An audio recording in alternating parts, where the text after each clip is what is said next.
Craptacular podcast, where each month we continue our search for the best bad movies on the planet Earth. I am your host, Aaron, and I am joined, as always, by my sexy co-host, Matt. Wow. Thank you, Aaron. You're welcome. I like your shirt. Oh, thanks. I got this at Walmart. Nice. And I also have matching swim trunks that go with it. Well, that's adorable. Yeah, I bought a fun story. People love when we don't talk about the movie right off the top. It's their favorite part. I'm like, what the fuck? What are you talking about? And I'll tell you what I'm talking about. I'm telling you about the time I bought some swim trunks. Go for it. So I was in the northern capital of British Columbia, Prince George. Oh, of course. And I was staying with my friend Mike, who's renovating his house, and he doesn't have a shower. And so he was like, oh, we're going to need to go to the aquatic center if we want a shower. And he's like, and I'm like, all right, cool. He's like, so we might as well hit up the hot tub while we're there. And I was like, naturally. So I needed to buy some swim trunks. So I went and I bought some swim trunks. And they were this nice flamingo tropical pattern. And then several months later, I was at a Walmart for a different reason. And they had a matching shirt. And I was like, obviously, I need to have the full outfit. So I bought the shirt. And that's my story. What are the odds? Don't worry, I'll put a time code in so that you can skip. Should I start doing that? Should I just put a time code in where it's like we actually start talking about the movie here? I mean, some of our more vocal listeners, seems like they'd appreciate that. I guess so. To me, it just depends whether or not you want to put in the work, because I don't care. Yeah, no, fair enough. I don't really care either. Our our subscriber count keeps going up, so I don't really. Doesn't matter to me. How have you been? Oh, not too bad. Good. Not too bad. Good. Be seeing you in real life in the near future. Coming back to the promised land. Yeah. I don't know who it was promised to or what they were promised, but it's here. Waiting. It's good. It's good. Yeah. What you been up to? You been watching anything cool? Yeah, I think I mentioned it when it first came out, which was like 2 years ago or something now. But the Netflix series Dark, which is the German series. Yes. Yeah, you have talked about this on the show before. Yeah. So when I talked about it then, there was just the first season out. But I just got back into it, realizing that there are now 3 seasons. Oh, nice. So rewatched all of the first one, and I've now gone through all of the second season, just started the 3rd season. It's a really whack show. Nice. Yeah. What's it about again? I mean, what is it about, really? Like without spoiling, obviously, if it's hard to do without spoiling. Yeah, I can't remember how much is actually in the trailer, but it's like this small town in Germany, and like kids start going missing, and there's some really weird shit, and it's a crazy mystery. Nice. Okay. And it involves a special cave. Yeah, I can't remember what's all in the in the trailer, so I don't know how much to say. But it's super interesting, really mysterious. But does it have like a fantasy / and/or sci-fi element to it? It's definitely sci-fi. Yeah. Okay. Yeah. Because my first thought was witches, because Germany. Oh yeah. That's fair. Children going missing in Germany, you assume a witch did it. Or an elf. Or an elf, that's true. Actually, it could be an elf. Elves were really creepy in German folklore. Yeah. Yeah. Yeah. What have I been up to? I think I've been watching, I can't remember if I talked about this last episode or not, if I gotten around to it by then. I can never remember. We do these, like, so sporadically. I get a lot of content in the 2 or 3 weeks in between us recording. Yeah. But I've been watching. I finally got around to watching Rick and Morty season 4, Oh. which is so good. Yeah. It once again establishes itself as just one of the best, smartest shows on TV. I don't know if it's actually on TV or not, or if it just is on the internet, but it's so good. The writing in it is so smart and funny, and it's one of those shows where you watch it and you're like, I give up. I don't I don't want to make things anymore because the things I make won't ever be as good as this. Well, that's sad. Kind of, but it's still a pleasure to enjoy. Wow. Yeah. Still haven't given that show a shot myself. Oh, Just you heard got to lots do it. about it. You got to do it, my friend. I've also seen that there's a Rick and Morty companion guide for Dungeons and Dragons. I don't know what that's about, but Oh, that makes total sense. That would be really good. I've heard it's fantastic. I found the Axe Cop version of Munchkin at a thrift store. Man, that's amazing. Yeah, they made a version of Munchkin for like anything.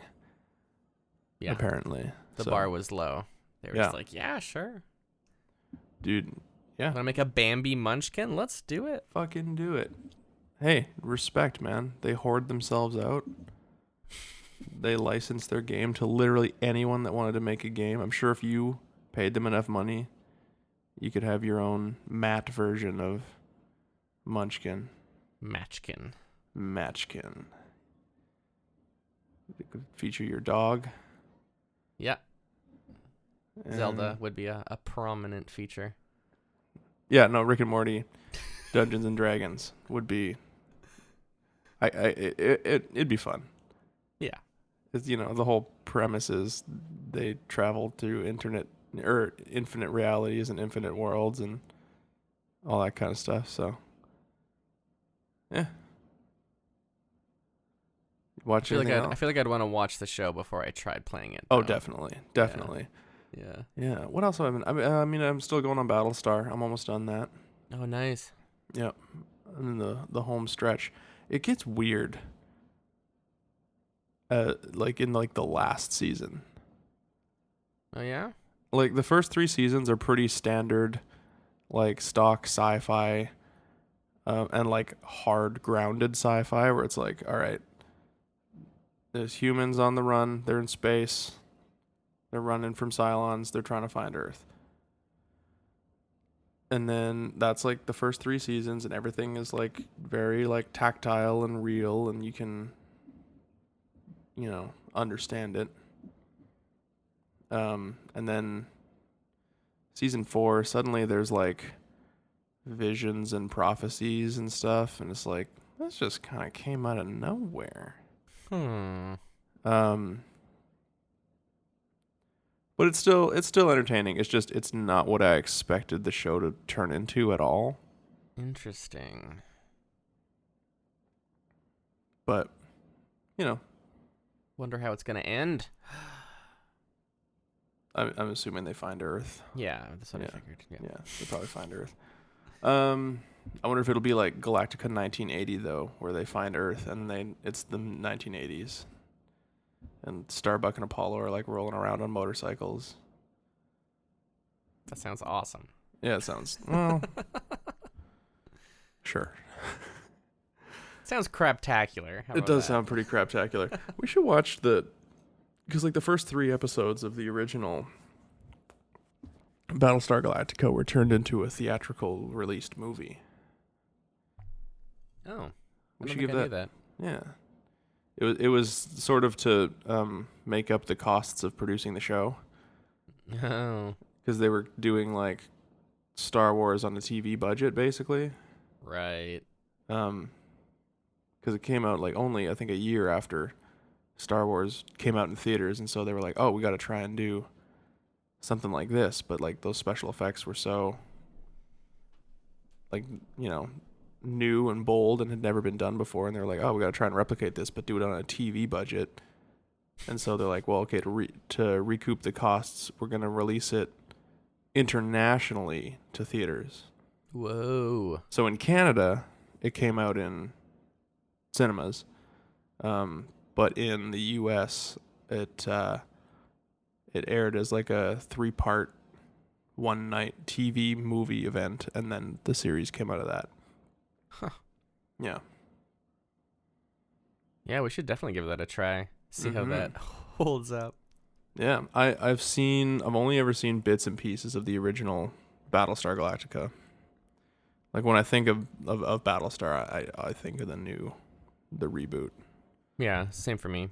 I think that's like a lot of people are kind of in that same boat. I mean, it went for 4 times as long. But yeah, I can still picture like the old ships and the old Cylons though, and they look by hilarious. your command. Yeah. Yeah. Totally. All right. Well, speaking of old shit, is that good enough of a segment? Did you want to bring up anything else? No, that's good. Cool. Let's just dive in. All right. We watched a cartoon. I think it's our first cartoon on the show. Well, you can't Lord of the Rings. Oh, yes. No, you're right. We did do Lord of the Rings.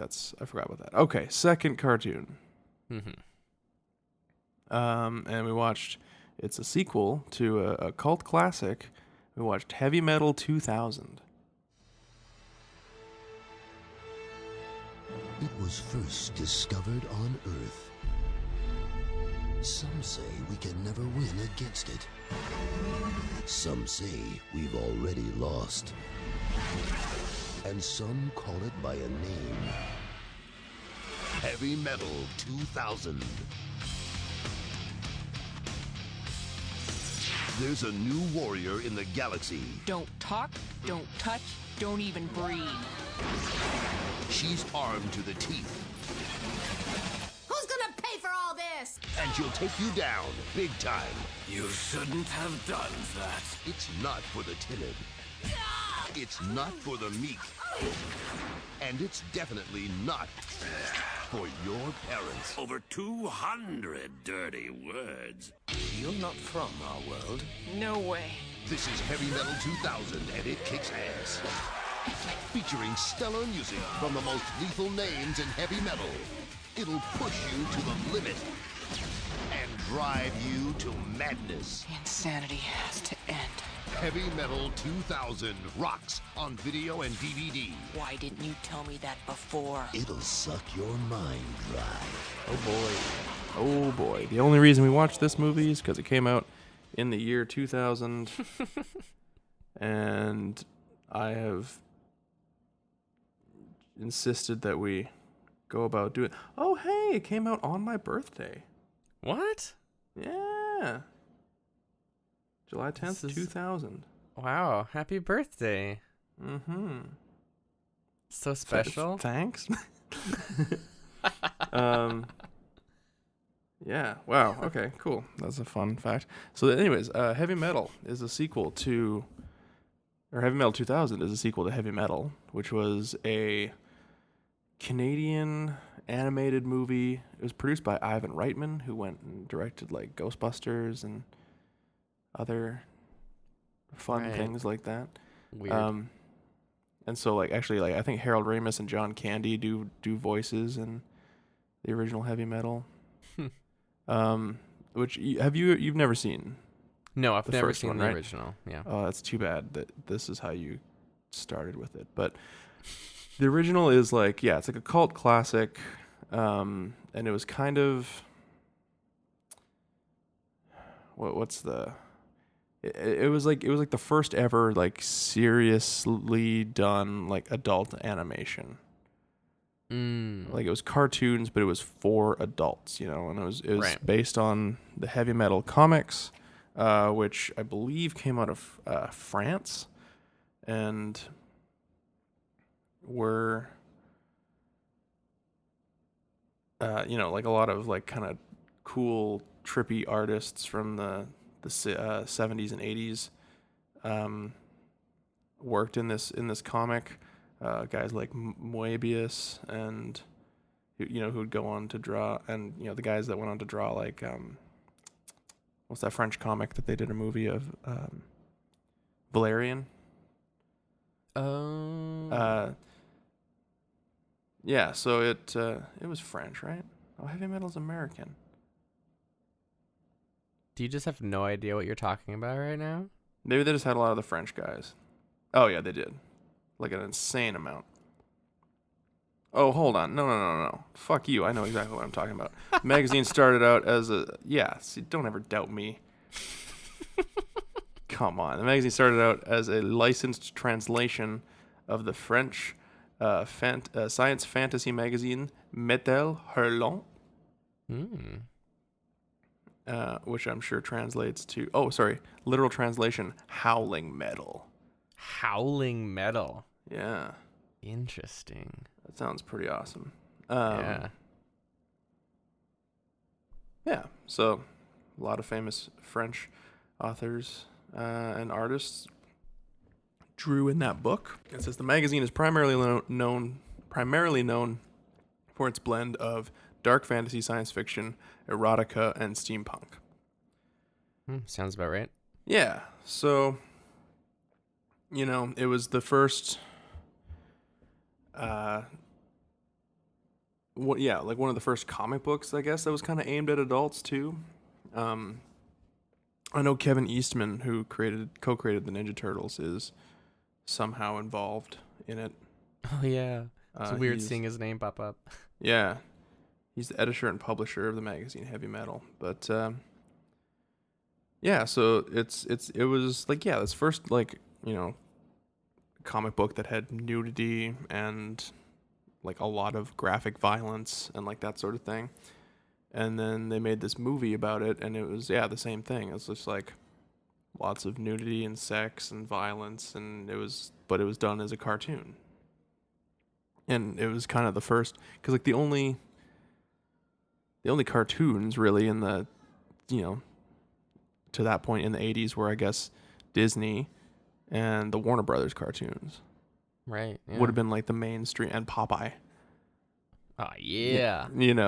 Would have been like the mainstream cartoons, and they would have been seen as something for children. And so this kind of took that and was like, no, you can draw whatever you want and make it do whatever you want. That's true. And so that's how we got Heavy Metal. And then that takes us to Heavy Metal 2000, which was the sequel. Side note, though, the old Popeye cartoons are amazing. Whoops. Does R2 agree? Yes. Nice. Old Popeye cartoons. I have never really seen a Popeye cartoon. What? Other than when I was like a very small child. I have some Popeye VHS tapes. Nice. Legit. Nah, I was always more a Bugs Bunny and Roadrunner kid. I mean, fair. Also fantastic. Yeah. But no, they're really funny. I have seen the Popeye movie with Robin Williams. Oh yeah, the musical. I don't really remember that very well. It's weird. It's really weird. I don't know if I like it or not. Huh. But anyways, as far as Popeye is concerned, I don't know where I'm going with this. You just trying to bring heavy it back metal. to heavy metal? Yeah. I'm trying to bring it back to heavy metal. Popeye and heavy metal are not too dissimilar in that there's big, strong, burly men and a woman. Olive Oil wears a lot more clothing than the women in the heavy metal universe. Yeah, I would say so. How would you describe heavy metal to someone who had never seen it or heard of it? based on your experience watching the movie yesterday? A frustrated prepubescent boy's wet dream. Wow, that's like not. Yeah, that's not too far off. It's. Yeah, That's fair, right? it is. It is pretty fair. I mean, you look at the cover for the original Heavy Metal, and there's a girl wearing a micro bikini outfit, holding a sword high into the air, and riding a dragon, or Yep. a pterodactyl, I guess. Oh, pterodactyl. Yeah, Yeah. of course. But it's it's a product definitely of the 80s, where we're in the height of that, like, Dungeons and Dragons, sci-fi, fantasy.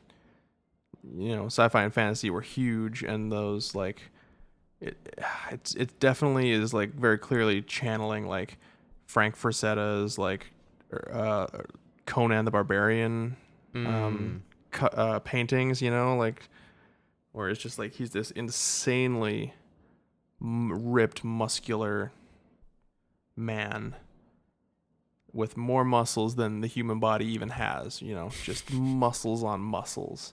And then his female counterparts are either, damsels in distress who have had all of their clothes torn off, except for a little loincloth covering their bits that you can't publish. Right. Or they're like a Red Sonja type, where they're also not wearing any clothes, but but they're wearing a bikini or something, but it's made of armor. Yep. And so, yeah, it does, I think, kind of speak to that. I mean, now I think we would use the term incel to kind of familiar with the incel movement? I'm not. Oh, it stands for involuntarily celibate. And it's this group of frustrated young men who have a hard time talking to women and don't understand why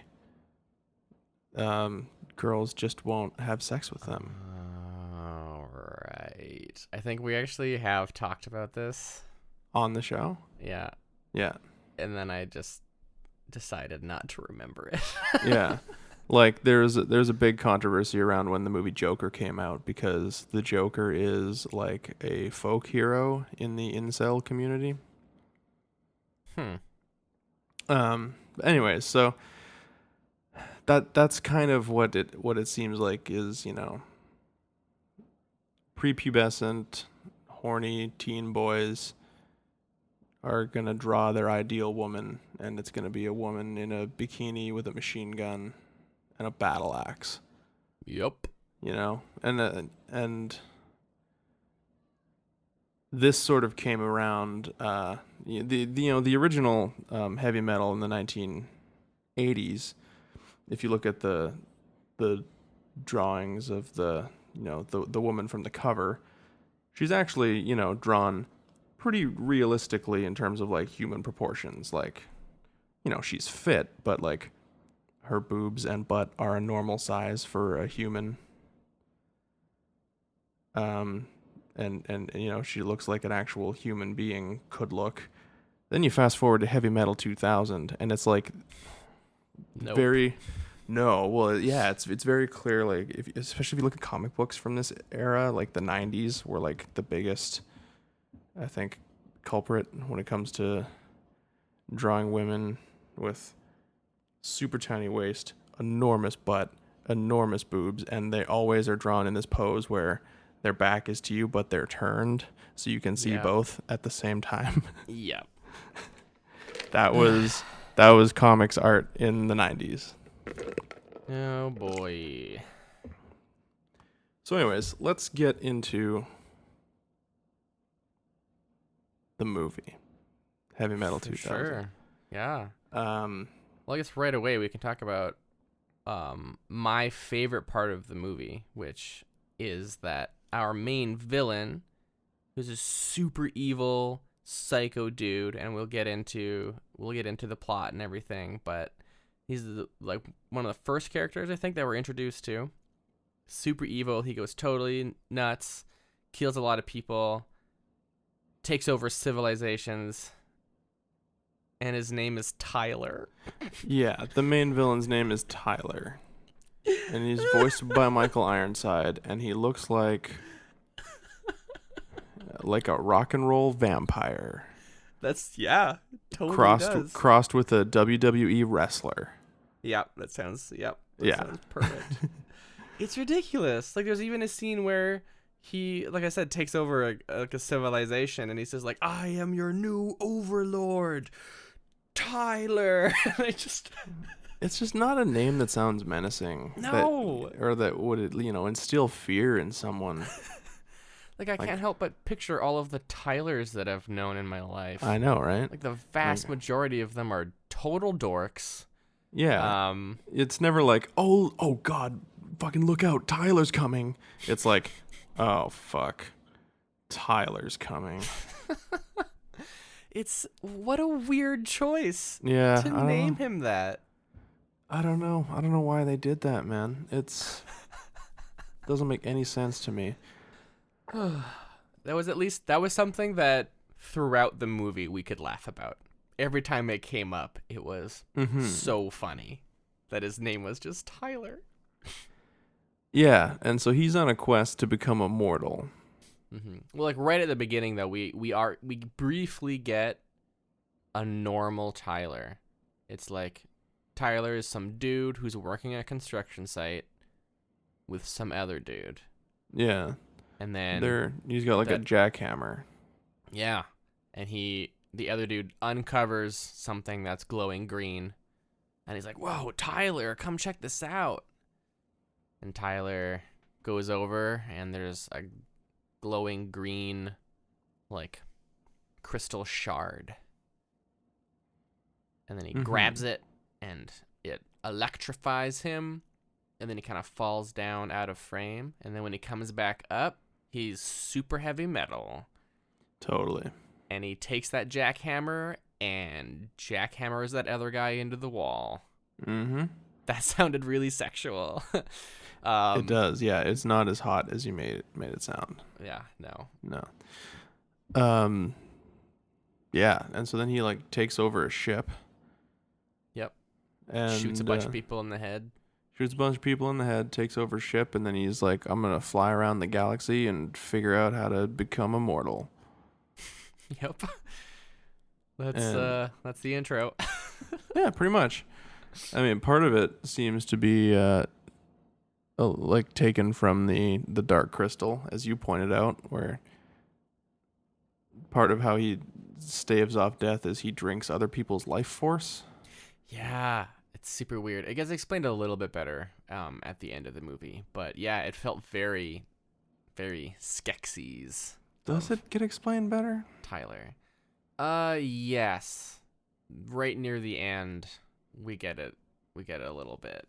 It's like, so and maybe we did get a bit of this lore at the beginning of the movie. I'm having a hard time remembering now. But the idea is that like there was this ancient civilization that I don't know, discovered or invented, I can't remember. Some kind of liquid came out of nowhere, like out of space. And that's like the fountain of youth. It's like some kind of... In like the opening narration, I think, right? Yeah, we see a bunch of aliens. We're on some alien planet, and it's all about like the ancient era Koshans or something. Yeah. Could live forever, and they basically started taking over the galaxy, and they enslaved this one race, but that race managed to like lock away their fountain of youth. Right, yeah. And sent the key out into space. We learned that the key is the crystal shard that Tyler found, and it's like cursed, which is why he goes insane. The bear just goes insane whenever they have it. Yeah. Oh, and then that's the planet that they go back to at the end there. Yeah, at the very end they go back to that planet where the vault is that has the immortality juice. And But they yeah, meet, essentially like a wizard that's voiced by Billy Idol. Yeah, special. Some special stuff. But yeah, the Arakocians had like settled all over the galaxy, and one of the places that they had settled is this planet where our main character lives. And so the idea is that these Arakocians used to live there, and used to have this juice, but then they died, and like that juice seeped into the earth, and now like generations later, the people who live there have a little residual bit of that immortality juice in their bodies. Yeah. Because of technically, I guess, the ancestors who like settled that land, or I guess conquered that land. And so Tyler, we don't really know how long, but he's been flying all over the place and has a space armada. Mm-hmm. And I get the feeling that planet.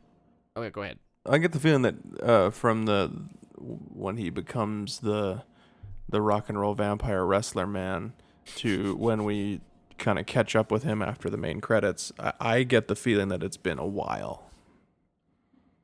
Yeah.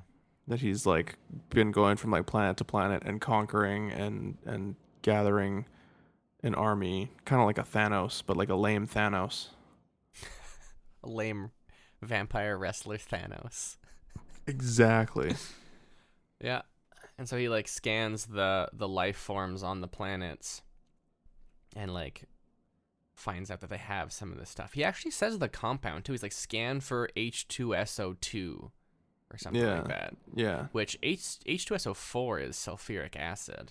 No, it was H2O73512, and it just had a bunch of numbers, and I was like, look, I took a year of organic chemistry. That's not how elements work, but all right. Sure, Tyler. Sure. Yeah, so then he goes and just like curb stomps this planet and takes all the bodies, and we see them later like hanging upside down inside of tubes Yeah. that are full of liquid, and he's like draining their immortality juice. Totally. So, Yeah, just before he attacks, we're introduced to our main character and her Julie? sister. Julie, yeah. yeah. And her sister's name is Carrie. Is it Carrie? I can pull up the cast here. Hold on. And yeah, Carrie's the younger sister. She's the younger sister, and we're introduced to her in the shower. Yeah. Yeah. Of course. Which is actually, I mean, like we talk about it being like this like grody, nasty, like prepubescent boy kind of like, you know, power fantasy wet dream sort of thing. But that was the only moment that I thought was like straight up the movie being exploitive or pervy. Oh yeah? And I'll explain more later, but I think every other there wasn't as much of it as I expected Oh, okay. in this movie. I mean, like the villain, like Tyler, which I can't even say his name seriously. It's so funny. The Tyler is like a horrible sexist piece of shit, like misogynistic piece of shit. Where like literally at one point in the movie, he's like, I'm gonna turn her immortal so that I can screw her and kill her over and over again forever. Yep. And like that's an actual line of dialogue in the movie. But like as far as like the camera or the, you know, as being a window into to direct the audience's eye to something, that was kind of the only moment that I thought was like, okay, this is just, you're just putting nudity in here for the sake of nudity because it's lingering, you know. Yeah. You didn't need to introduce her that way. And like there, you know, there is one scene actually where they go to like a strip club and there's like a stripper with 8 boobs. Yep. Um, Yeah. and so like things like that. But it's not like dwelt on. Yeah, it's part of the scenery essentially. Yeah. And it's like, sure, you didn't need to put that in there, but also it's not like I didn't view it as like overly exploitive. I see. Yeah. You know what I mean? I know what you mean. Yeah. Whereas, and so, and I think even the way, the character of Julie, like even though at the end, she puts on a tiny little bathing suit thing with some shoulder pads. Like I'm kind of looking at it here. It's not quite a bikini, but it's also not like a unitard. I don't know how to describe it. Words fail Lots you. it has lots of straps Yeah, and that it cutouts, does. but it's like a tiny red bikini with some bladed shoulder pads. But I don't think she's ever really like portrayed as a victim, No, that's true. She is She, pretty badass. yeah, she actually has a lot of agency and is definitely the hero of her own story. Yeah. And is not really ever at the mercy of a man to save her, or it isn't portrayed as a victim of a man. I mean, other than he like massacred her family and planet and village. Yeah. Aside from that. Aside from that, she's a victim in that sense, but she's not like a sexual victim, Yeah. She does have a lot of agency. It's like the whole story is her revenge mission, and she goes like all in. Yes. It's intense. My favorite joke in the whole movie is when they're pulling up to the space station where they hear that Tyler is. And she's like, all right, request docking. And they're like, state your business. She's like, revenge. Like, revenge is not A valid entry. a valid reason for entry. It's just like, family business. Like, approved. It was pretty ridiculous. Yeah. So, like, Tyler, kidnaps her sister, Carrie. Mm-hmm. For reasons? Because she's beautiful and feisty. That was it? Yeah. Okay. So yeah. I thought there was a different reason, like she was an ancestor of something or something. I don't know. No, I don't think so. I think No? it was so that she could be violated. Okay, cool. Yeah. And I guess it's important to note too that like there's one dude on Tyler's crew who like they go down, they start massacring this planet, and then he actually helps Carrie out from under some rubble, like she's being crushed to death. And then some other dudes come in and are like, "Oh, let's kill this bitch." And that dude, who I cannot remember the character's name at all. He doesn't have a name. I don't know what it is. He just doesn't have one. I just called him. I'm sure he does. The I'll left behind. I'll try 'cause and find he gets it. ditched. But yeah, he's like, "Don't hurt her. Like, come on. We already fucked up this planet. Like, keep her alive." And they like kind of kick his ass a bit. And then Tyler comes in and sees her, and is like, "Ooh, bring that one to me." Yeah. And then they leave that guy behind. Yeah, that's right. Even with that though, I don't think there's one scene on the ship where it kind of goes. It's clear that he intends to have his way with her. I think. And then they get interrupted. Yeah, he is totes naked. I think maybe he just showered and he's about Right. Yeah. to go at it, and she's in like this spherical cage. And then there's like an alarm.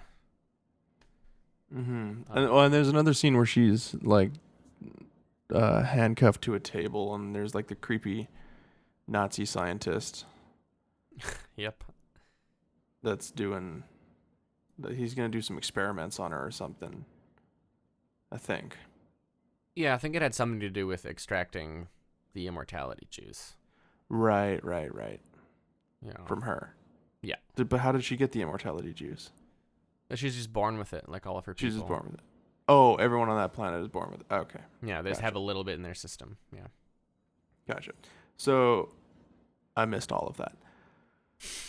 So Julie is on on a mission to rescue her sister and get revenge on Tyler. And so she teams up with the dude that Tyler leaves behind, who I can't remember what his character's name is. There's a couple of characters on there, like on the cast list, but I'm like, none of these ring a bell as to what his was. Might be Jermaine. Could be.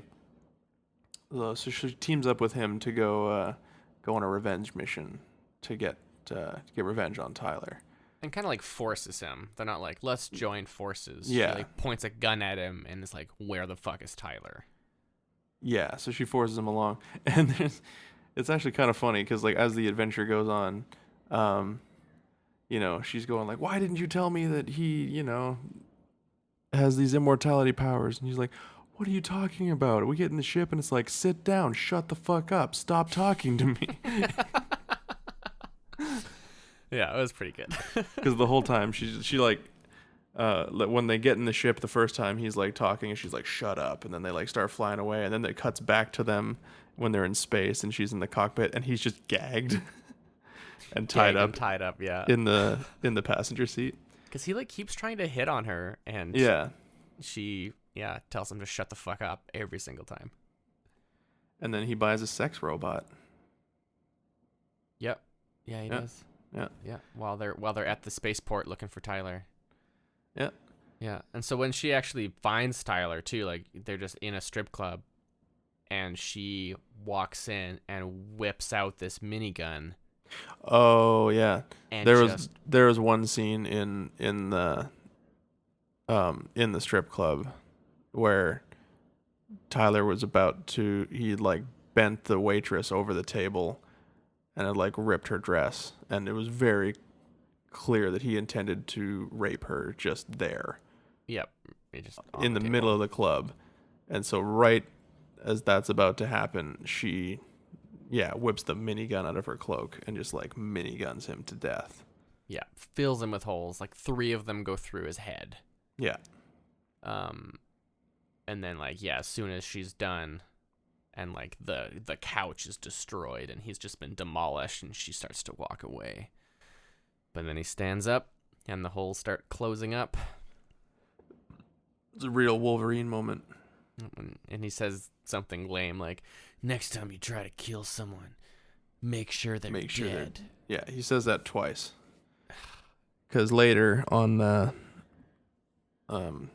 other planet, he's fighting the crocodile man or the lizard man, and he says the same thing. Because he gets like hit in the head with an axe or something, and the lizard man's like, yeah, and then he pushes him into a pit of lava. Yep. And it says the same thing. It's like, dude, that's not a good catchphrase. It's not.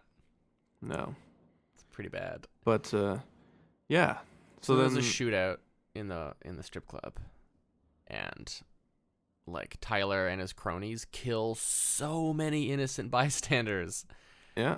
So many. And then there's just this one alien dude who's just chilling at the bar, drinking his drink, and he's like, don't give a fuck. Yep.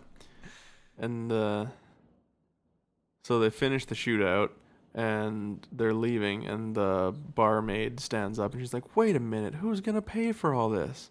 And he's like, maybe these will cover it. And he throws a bunch of metal things at her, which turn out to be grenade pins.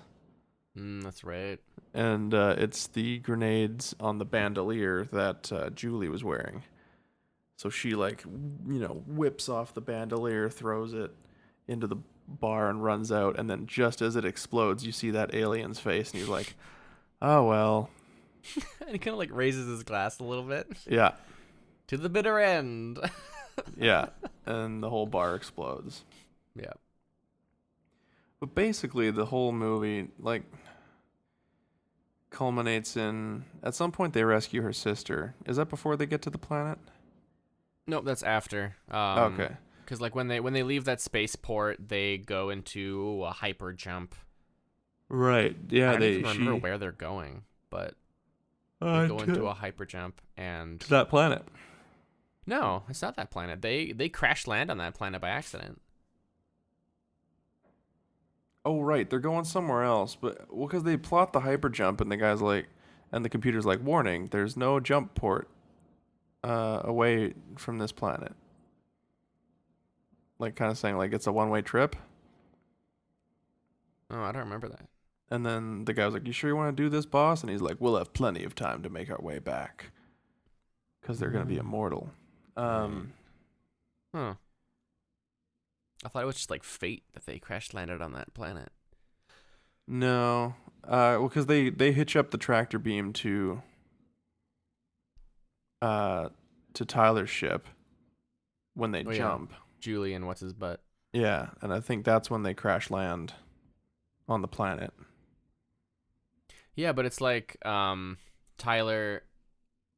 Oh yeah, that's why Tyler gets interrupted from violating Carrie, because the Right, bridge yeah, is yeah. like, we have someone tagging along, and he's like, what? We're in hyperspace, and they're like, yeah, there's someone back there, and he's like, we'll take care of them, and then they like launch ships to go take out the other ship, but they just kind of like fall backwards through the hyperspace and explode. I guess you can't fly around in hyperspace. No.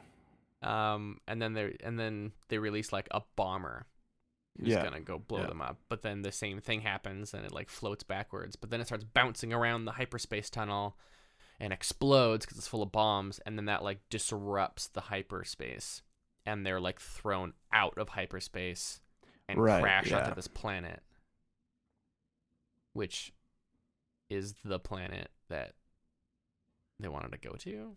I guess so. And I mean, once they get to this planet, the movie should be basically over, but it's not. It was like half over, wasn't it? Yeah.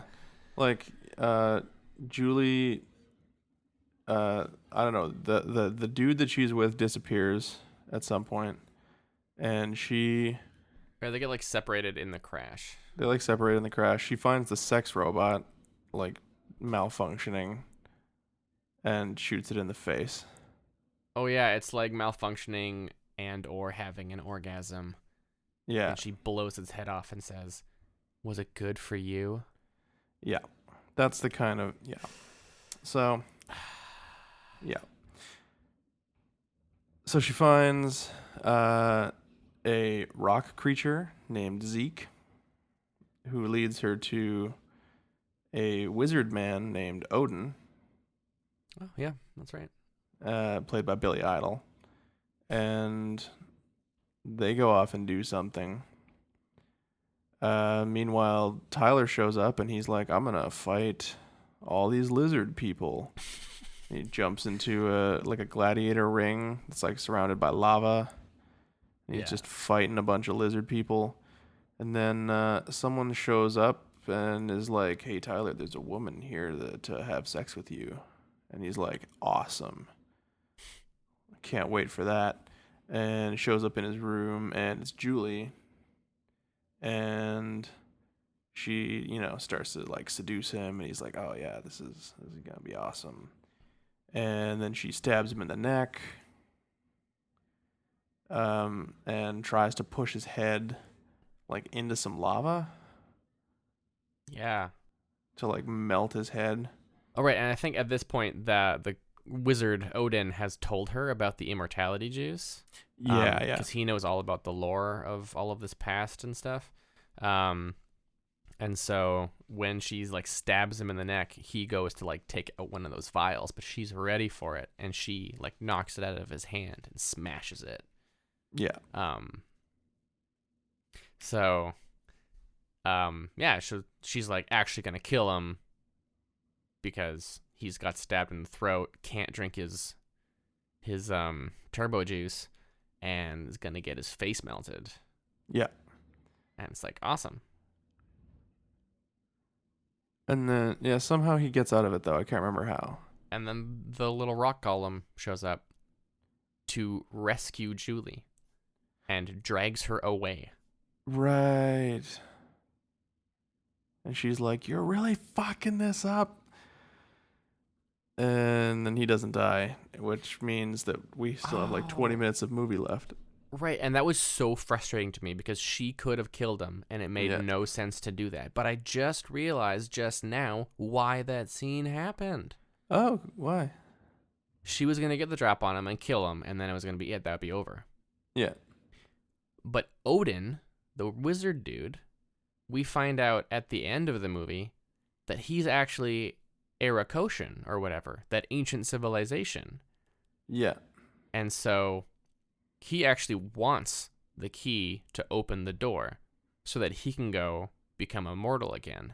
Right. I think he sent his golem there to stop her so that Tyler would eventually succeed. Oh, yeah. I think that's why that happened. It was so stupid and frustrating while we were watching it, but I think that's why. I think he knew that she had a chance of stopping him and wanted to disrupt that. Oh, interesting. That Yeah. actually kind of makes sense. Yeah. Yeah. Okay. Cool. New revelations happening here live. And then it kind of, yeah, so then there's he basically decides he's going to conquer the planet, I guess. There's she goes to armor up at some point, which means taking off all her clothes and swimming through a lake to an island where she puts on a tiny micro bikini and some shoulder pads and some knee pads. Yep. And gets a huge gun And a sword. and a sword. Yeah. Maybe she has the sword in that one. And oh yeah, no, it's both. She's got both. Yeah, and fucking rocks. I mean, there's fucking rock music playing the entire time. It's heavy metal, you know. Yeah. But yeah, just fucking rocks into battle, starts killing everyone, and this is really the point where it gets like space fantasy or like science fantasy. You know, because there's a lot of like they're fighting lizard men with like swords and battle axes and stuff like that, and so it has like a medieval fantasy kind of element to it, but. Definitely, yeah.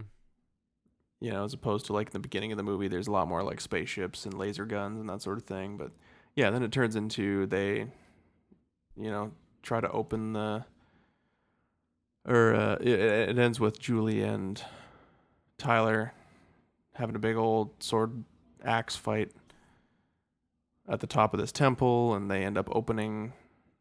You know, he uses the key to open the temple, and that's when Odin reveals his true form and enters the temple. Yeah. And we haven't even talked about the CGI in this movie. We should get to that in a minute. Yeah, for sure. Yeah, and he enters the temple, and then you know, Julie ends up killing Tyler, and Zeke, the rock monster, like sacrifices himself to close the temple. Yeah, at this point he's become fond of Julie. Yeah, who he keeps calls. calling. Yeah, you say it. Oh, okay. He calls her and Carrie like the soft skins. Yeah, which I mean I get it. He has rock skin. He's a rock skin, and yeah. that's a novelty for him. But like, it's so unsettling. It's very unsettling. Yeah. So then he's like, I'm gonna sacrifice myself and lock the tomb, and that locks Odin inside the tomb. Yeah, he takes the crystal out of the lock, door closes, and then for some reason, he just floats up into the sky. And explodes. No, he doesn't explode. He doesn't explode? No, he just floats up. There's like a storm that built ever since the key was put in, and he goes like up into the middle of the storm, and the storm starts to dissipate. But then like the outro is being narrated by the golem, Zeke. And it's at this point that we realize that the intro was also narrated by Zeke. So maybe he and just there's like a shot of him flying through space, holding the crystal, Oh, that's right. Yeah. and he's like, "And now the crystal has a new rock guardian," and he like flies away into an asteroid Right. field, I do remember that. and that's how it ends. Yeah. Yeah. So we mentioned that there's some CGI. Oh boy, is there. So this obviously came out in the year 2000, which is why we're talking about it. Mm-hmm. And it was right around the time that computer graphics for animation were just starting to be utilized, like here in Canada. And I think Canadians were actually kind of like the pioneers of like CGI animated TV shows for kids. I mean, technically, yeah. A little bit. Like, we had Reboot is one that we talk about often. Oh yeah. The one that maybe Americans would probably be more familiar with would be Beast Wars, Yeah. which was actually, it was called Beasties in Canada. Yeah. And so in Canada, there's a divide between people who watched it on YTV, which is the Canadian broadcaster, or like me, I watched it on Fox Kids, which was the American broadcaster. We got the station out of Washington, and so I always watched it in the mornings on Fox Kids, and that was as Beast Wars. Yeah, and the only difference was the title, right? Like the show was exactly It's the the same. exact same.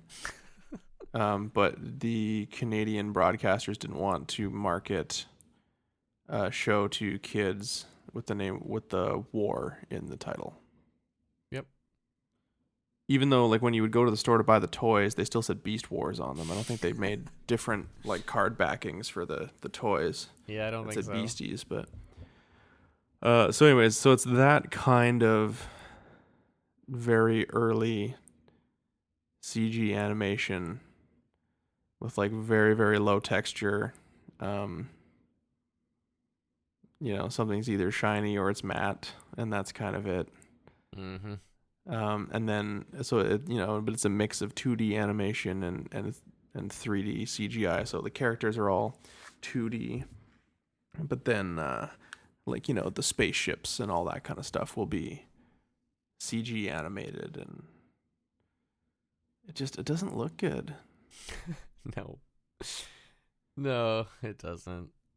Um, As we were watching it, it reminded me a little bit of Titan AE because they have Right, a lot of yeah. that mix as well. But Titan AE is actually a really enjoyable watch. Mm-hmm. And while the graphics are terrible, they don't feel nearly as disjunct as they did in this movie. Cause and I think the thing I brought up was Treasure Planet. yeah, totally. Whereas like that had a lot of money behind it, that had the Disney money behind it. This did not. Yeah. So, yeah, it's not a style that I'm opposed to. Like, I think when it's done well, it looks really cool. Yeah. But in this situation, it was very, very poorly done. Yeah.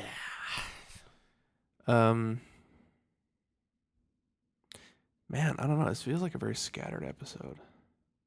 Is it just because you're tired?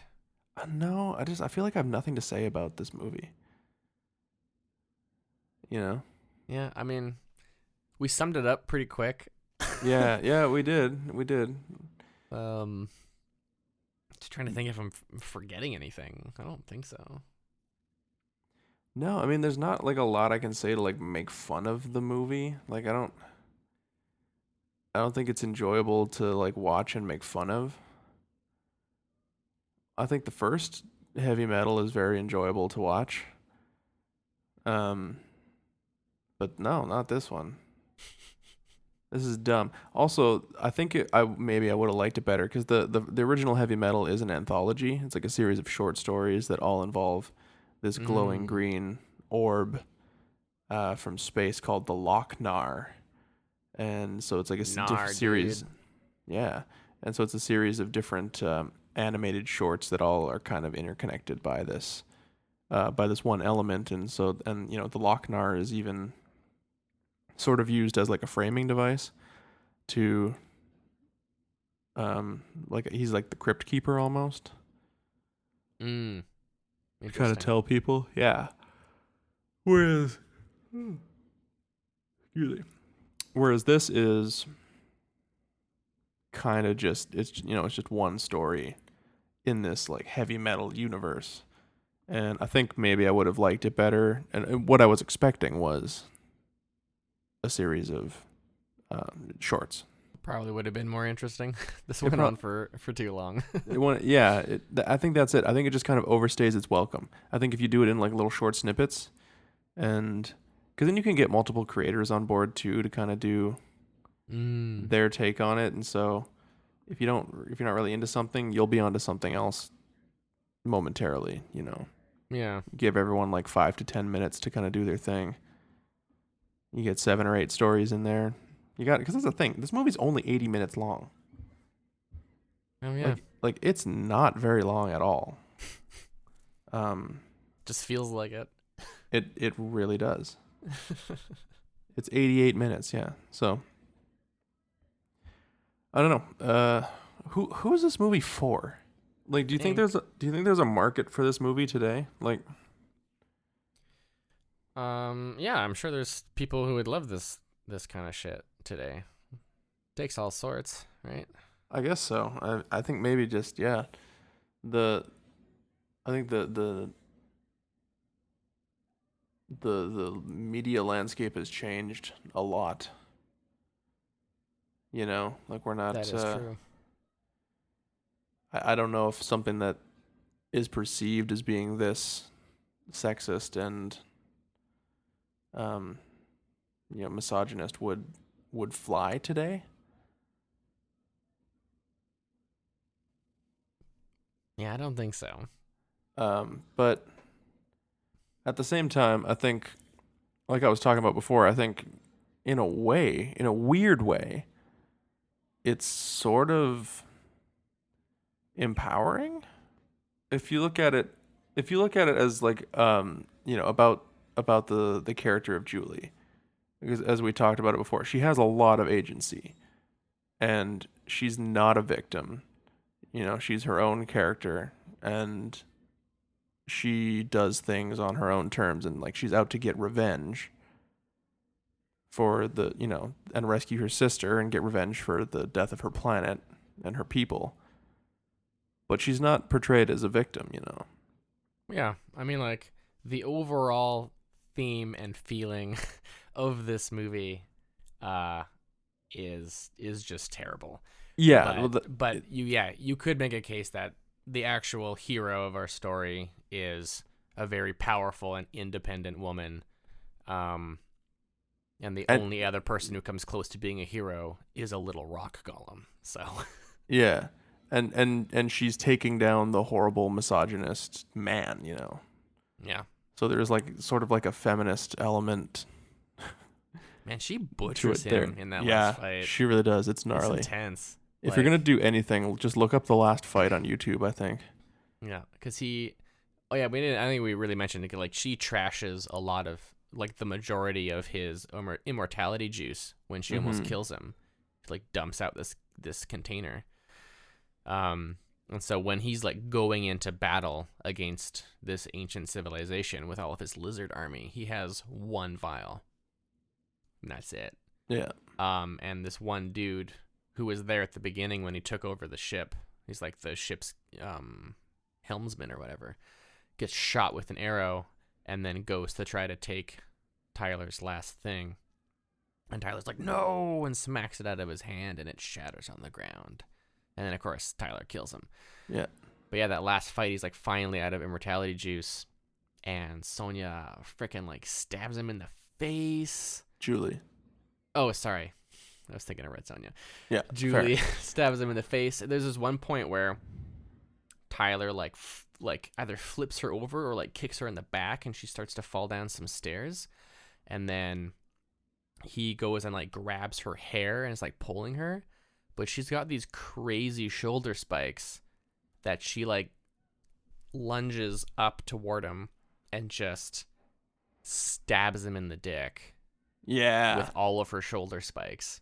That's great. And that felt like a vindicating moment. Just Oh, like, totally. take that Yeah. asshole's dick off for sure. And Yeah. also, crazy fantasy shoulder spikes almost never come into play when they're actually in battle. No, it's true. Yeah. And for this one moment in Heavy Metal 2000, the shoulder spikes mattered.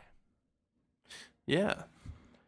I think you could do a version of this today if you clean up some of the cosmetic elements that we're talking about. Mm-hmm. You know, don't have, you know, a stripper with 8 boobs in the strip club for no reason. Don't introduce one of your main characters just in the shower. You know, I think if you sort of clean it up a little bit, from that sense, or maybe here's a radical idea: hire a woman to direct it. Hey, there you go.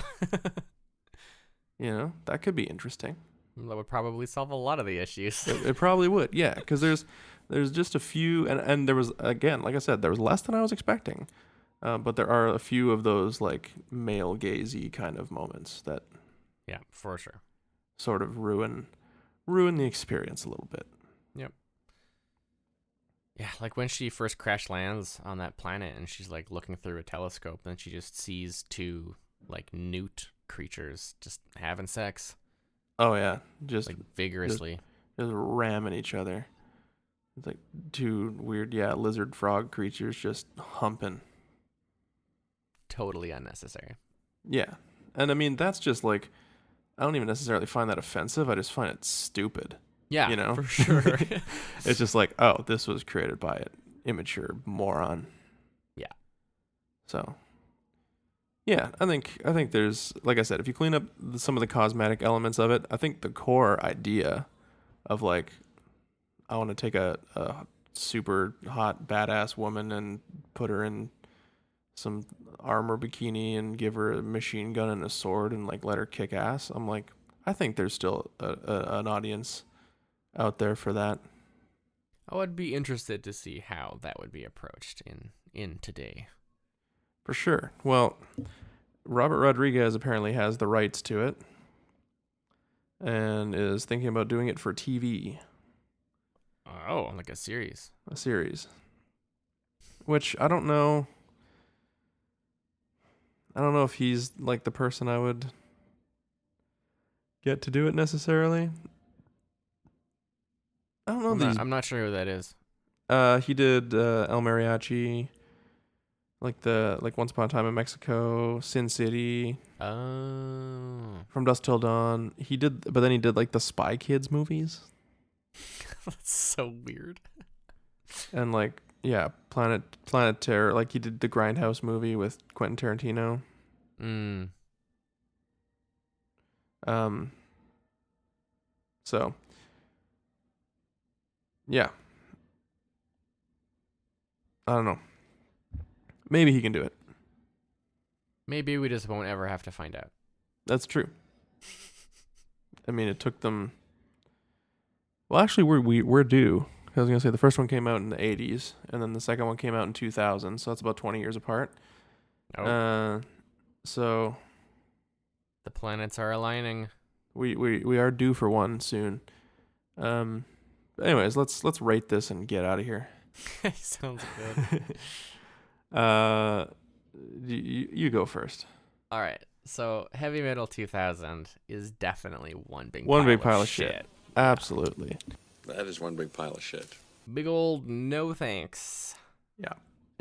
I recommend checking out the first one though. Maybe I'll do that sometime. I think it's fun. It's certainly not unfun. All right. Not a glowing review, but I tell you what, the last time I watched it, I was high, and it made it Oh. very engaging to watch. I see. Okay. Um, Duly noted. Yeah. But I've seen it many times. Other than that, when I'm not high, and I also enjoyed it. Okay.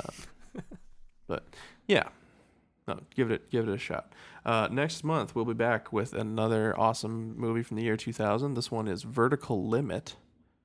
which involves a bunch of mountain climbers climbing K2, I believe, to blow up part of it with some nitroglycerin in order to rescue some people who were trapped. And Sounds dramatic. Yeah, totally. And it stars Robin from the Batman and Robin movies, Chris O'Donnell, Oh, and Robin Tooney, and Scott Glenn, who you might know as Stick from the Daredevil show. oh, I do know him as Stick from the Daredevil show. Mm-hmm. Also, he was like the FBI leader guy in Silence of the Lambs. Anyways, yeah. So we're gonna watch that. It's a weird movie that I remember watching when I was like a kid, when I was younger, and kind of digging. So, Huh. yeah, we're just gonna give that a shot. And yeah, that pretty much brings us to the end of the show. I think, Sweet. unless you have any business that you want to bring up, anything you need to let the audience know. Got anything going on? Plug your album? Oh, plug my album. I mean, no. Okay, I'm releasing cool. an album next month, probably, but I haven't decided for sure, so I'm not gonna. Okay, cool. plug Well, we'll anything. plug it. We'll plug it on the next show. Yeah, there we go. That's the show for this month. Thank you for listening. If you like what you heard, please consider rating and subscribing and leaving a review on iTunes. It really helps the show out a lot. And what helps us out the most is just people, retweeting or telling a friend or whatever. That helps get the show out there to more people. So thanks for listening to this. You can find us on all the socials at RetroCrapPod on Facebook, Twitter, and Instagram, and Gmail, retrocrappod@gmail.com if you want to send us an email. We have a Patreon with things on it. We have a couple of bonus episodes we've done, including a review show and some movie commentaries and a whole bunch of other stuff. Is that it? Did I get all the things? I think so. Nice. Yeah. Did we have any mail this month? We did not have any mail this month.